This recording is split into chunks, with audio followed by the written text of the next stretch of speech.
All right, so these are the last set of prepositions, and then all prepositions would be done. And these are the last three prepositions we'll be doing, hopefully very quickly. They are with, since, and opposite from. Yes, mit, seit, und gegenüber. So let's get started with mit. In terms of time, mit is interpreted like at the age of. Yes, for example, like in English we say at 20 years of age. In German we say at the age of is mit, with 20 years. Yes, so mit 20 Jahren habe ich Computer gelernt. At the age of 20 I've learned computer. Mit 26 Jahren bin ich nach Berlin gezogen. At the age of 26 I've shifted over to Berlin. Mit 30 Jahren habe ich meine Ehefrau getroffen. At the age of 30 I've met my wife. Mit 33 Jahren habe ich mein erstes Buch veröffentlicht. At the age of 33 I published my first book. Seit, genau, that was mit.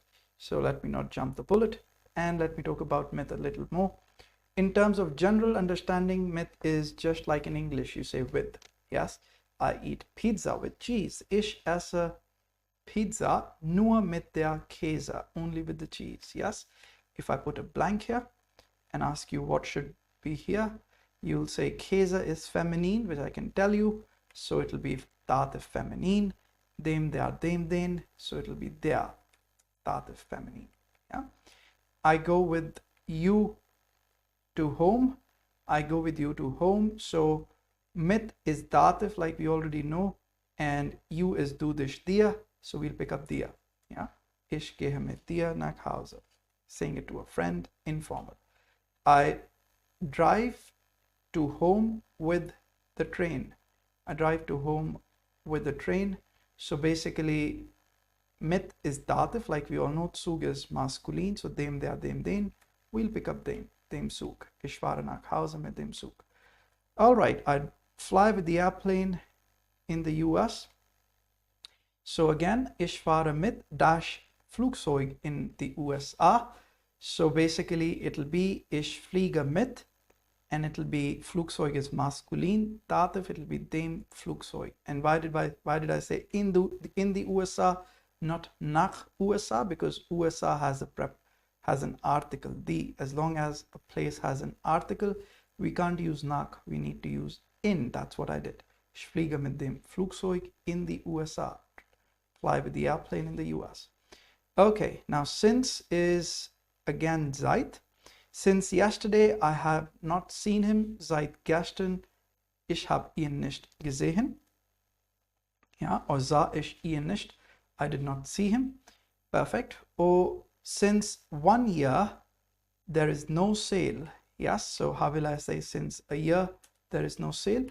Since is dative, and we need to say year. Year is das Jahr Neutrum.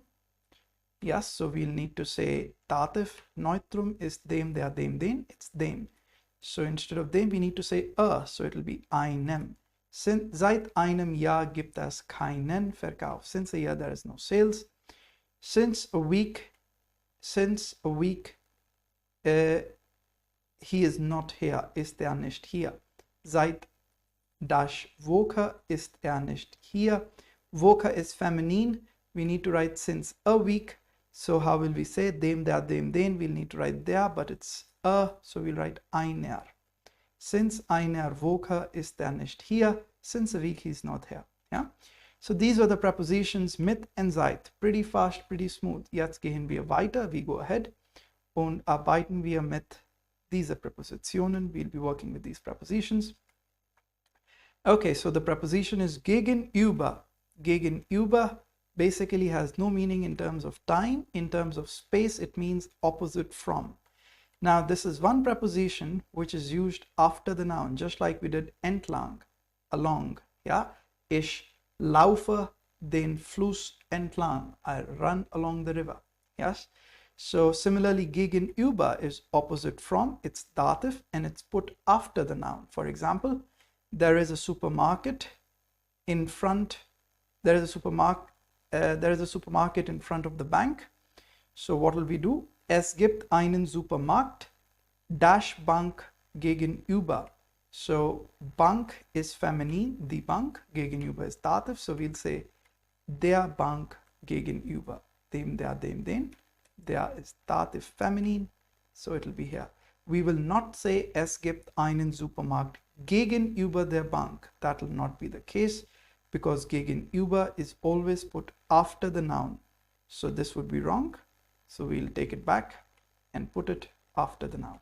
So he sits opposite, he is sitting opposite from me. Yes. So er sitzt dash gegenüber. So from me. So gegenüber is dative. And how do I say me in dative? Ich, mich, mir. It becomes mir, from me. Yes, opposite from me. Er sitzt mir gegenüber. Now he stands, he's standing in opposite from me. So er steht dash gegenüber. Again, ich, mich, mir, mir gegenüber. You will not say er steht gegenüber mir. You will rather say er steht mir gegenüber. Super duper, fantastic. Now what is here? Wir wohnen. Okay. So you're saying it to a couple of neighbors that we live opposite from you. So wir wohnen dash gegenüber. You're talking to more than one person. That's second person plural. You need to say dative. That's ihr, euch, euch. That means euch. Wir wohnen euch gegenüber. We live opposite from you all. Fantastic. So this was the meaning in terms of space, opposite from. We could also use this in terms of general. That means in general it means gegenüber bedeutet in relation to. So if I want to say in relation to you, I've spoken with my boss.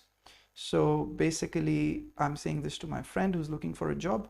So I'll say, hallo Mark, ich spreche heute dash gegenüber mit meinem Chef. So in relation to you, how will I say it in this sentence? Gegenüber is dative. We need second person singular. Yes, we need to say in relation to you. So it's like du dich dir. We'll pick up dir, dative. So it'll be, hallo Mark, ich spreche heute dir gegenüber mit meinem Chef. We will never say, hallo Mark, ich spreche heute gegenüber dir. That's wrong. Yes. Super duper. So with that, officially all the prepositions finish. You could go over them, the ones you get confused with. But nonetheless, we'll be practicing these prepositions with the help of exercises. Catch me on the other end and we'll practice the exercises in the next lesson. So till then, this is John Berlin signing off. Thanks for joining in. Bye-bye.